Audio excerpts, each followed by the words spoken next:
ये देख लो खजाना।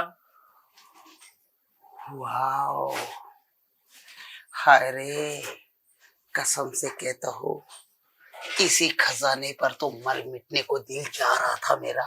पर ये खजाना इतनी आसानी से नहीं मिलेगा आपको। वो क्यों? इस खजाने को पाने के लिए ना आपको बड़ी मेहनत करनी पड़ेगी। इस खजाने के पीछे अच्छे अच्छे लड़के लूट जाते हैं, पता नहीं है क्या आपको? अरे पागल हो क्या तू? वो तो लड़के होते हैं और वो भी बाहर के। तू क्या अपने जीजा को भी लूटना चाहेगी? और सुन, अगर जीजा को लूटेगी ना तो साथ में अपनी बहन का घर भी लूटेगी। अब देखो जीजा जी, चीज तो आप भी मुझसे कीमती मांग रहे हो। अब ये कीमती चीज है ना, फ्री में नहीं बटती। और फ्री में ना कोई भी अपनी नहीं देगा, चाहे बाहर से भी लड़की बुलाओगे तो जीजा जी, मैं तो लूंगी ही लूंगी। कुछ दूंगी तो कुछ लूंगी। देख भाई, देने के लिए मेरी तरफ से तो कोई मना नहीं है, लेकिन एक बात है, हम्म। अगर तू कुछ भी मांगेगी ना थोड़ा सा कीमती चीज, तो अपनी बहन के बारे में जरूर सोचियो। क्योंकि देख ले, तेरी बहन को प्यार तो मैं भी बहुत ज्यादा करता हूँ, लेकिन साली मेरी इतनी खूबसूरत है तो मेरा तो अधिकार बनता ही है साली पे।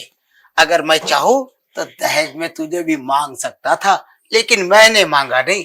लेकिन बावजूद इसके, अब जब तू मेरे घर पे रहने के लिए आई है, इसलिए कहता हूँ कि ऐसी कोई चीज मत मांगना जो तुम्हारे बहन के लिए महंगी साबित हो जाए। अब देखो जीजू, आपने भी तो मुझसे अनमोल चीज मांगी है। अब जब आप नहीं सोच रहे बहन के बारे में तो मैं क्यों सोचूं? और आपको भी पता है कि बहन को ये सब पता चलेगा तो कौन सा अच्छा लगेगा। जानता हूँ, और बहुत अच्छी तरीके से जानता हूँ, लेकिन साली साहिबा, तुम एक बात नहीं जानती हो। अच्छा।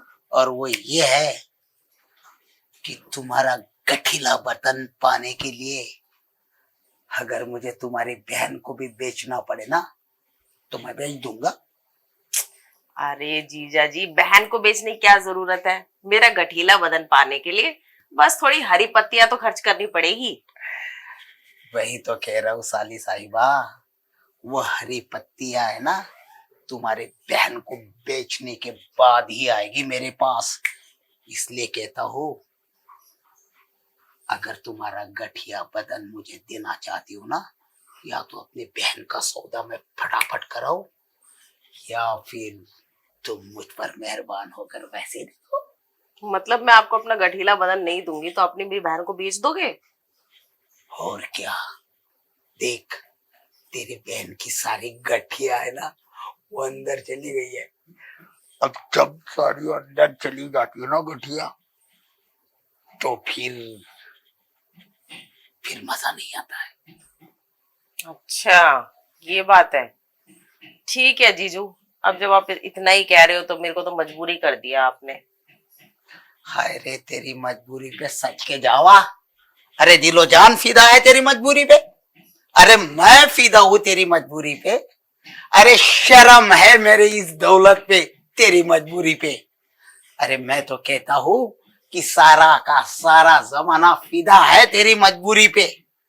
हाय रे, पर मेरे जब में पैसे नहीं है तुझे देने के लिए तेरी मजबूरी पे, लेकिन फिर भी मैं ही चाहता हूँ कि तेरा गठीला बदन है ना वो मैं ही पाऊं। अच्छा, मजबूरी में? देखो जीजू, दे तो दूंगी मैं आपको मजबूरी में, पर खुशी से नहीं दूंगी। अगर आप मुझे खुश देखना चाहते हो ना तो अपनी खुशी से ही कुछ दे देना। देख भाई, तेरी बहन है ना मुझे अठन्नी देती है, अब क्या मैं तुझे अठन्नी दे दूं? अरे तो उसमें आप काम तो करते हो, कमाते तो हो। ऐसा ना मजबूर कर कि मैं अपनी एक उंगली तोड़ के खुद ही खा जाऊं। देख, मैं इस वक्त है ना, तेरी बहन तो है नहीं घर पे, और देख तू पेटी कोट पे है, ब्लाउज पे है, तेरे बाल बिखरे हुए हैं, मेकअप किया हुआ है, तेरे होठ बिल्कुल लाली से सजे हुए हैं, तेरी आंखें देख काजल से बिल्कुल काली काली लग रही है, तेरी ये आईब्रो देख, वाह, ऐसे लगता है कि आसमान में है ना इंद्रधनुष का कुछ गठिला सा छाया हुआ है, और तेरे झुमके तो देख, हाय रे, ऐसे लगता है कि जैसे है ना किसी इसके झुमके लटक रहे हो। और देख तो सही, तेरे गाले में जो है ना, ये तेरे उसका निशानी। बस मुझे कुछ नहीं चाहिए। तेरी इस सुंदरता पे इतना मोहक हो गया हूं मैं कि मैं तुझे 125 जरूर दूंगा। बस 125? इतनी सुंदरता का? आपने तो मेरी सुंदरता की बेइज्जती कर दी 125 बोल के। कोई बात नहीं, पैसे देने दे। तेरी दीदी को हटाने के बाद जब ये प्रॉपर्टी मेरे नाम पे हो जाएगी ना, तो सारी प्रॉपर्टी की रानी बना दूंगा तुझे। पक्का? पक्का। वादा करिए। अरे वादा नहीं, महावादा, वायदा। अरे महावायदा, तू कहेगी वैसा ही होगा। तो ठीक है जीजू, अब जब मुझे ये पूरी दौलत मिलने ही वाली है विरासत में, तो ठीक है, तो मैं आपकी ये छोटी सी इच्छा पूरी कर देती हूँ। अरे इसे छोटी मत कह, छोटी कह के मेरे दिल की तमन्नाओं की बेइज्जती मत कर आजा।